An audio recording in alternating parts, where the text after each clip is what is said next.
So I'm gonna need you to pick up your bags and all your stuff, and we're gonna time travel back to 2015. All right?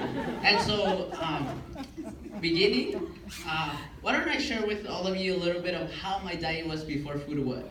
Now, before Food What, my diet was very, generic, the classic. I walk into the grocery store with my parents, and you know what? What's the first thing I'm gonna get? My bag of chips and my soda, right? And so back then, I had no interest of changing my diet.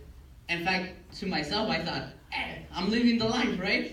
And so going through Food What, it helped me, in a sense, to understand myself, my diet, and where I was going. And so after Food What, now I eat much healthier. It's not the perfect diet, right? I'm still on a budget, and then but it is getting better day with day, and I am taking further steps to ensure a healthier lifestyle.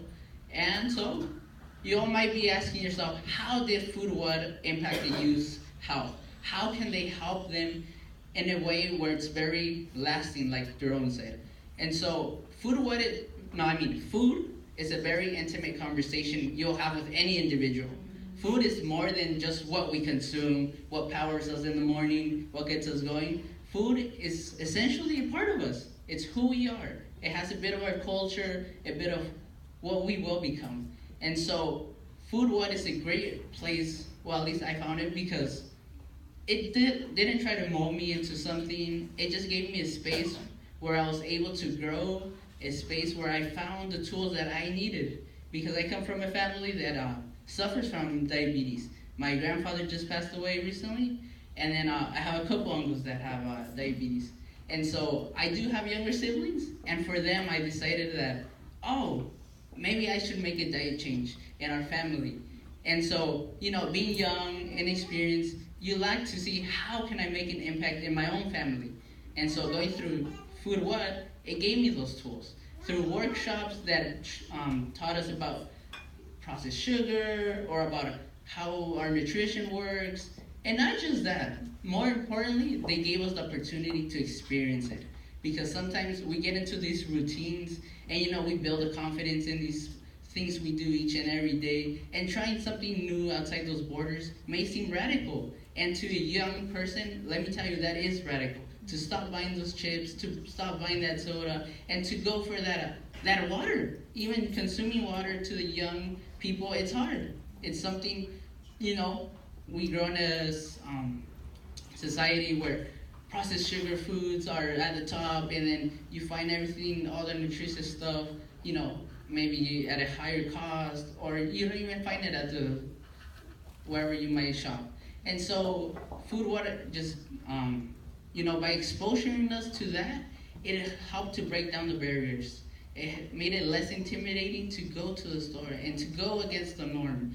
Because being young, you're influenced by your peers. And it's not normal for you to be walking around with your water and a bag of cut up apples, right? Everyone's walking around with those chips. And so that was a great opportunity of how Food What, and cooking the food. Because once you go full circle from growing it, to harvesting it, to cooking it, it's an experience you all must experience by yourself. There's no amount of words that I could tell you up here to demonstrate how special that is. And it's a very unique thing. And so now, where has that left me? Now, I can say that my diet's very good. Well, not good, it's very good. And so it's helped me to help my family, And the thing I want to leave here is that change happens over time. It can't happen overnight. And so I went back, and I'm here doing workshops at schools as well, because I just want to go into these schools and be able to leave the little seed that Jerome and the rest of the crew planted in me. That maybe step back, acknowledge your nutrition, acknowledge what you're eating. And with time, that little seed started to grow and it blossomed. And now what I want to do is come back to the community and help and teach and just give a space for youth to have the opportunity to reconsider what their diet is. And we were just 2 weeks ago down in town at the diabetes fair, I believe it was called.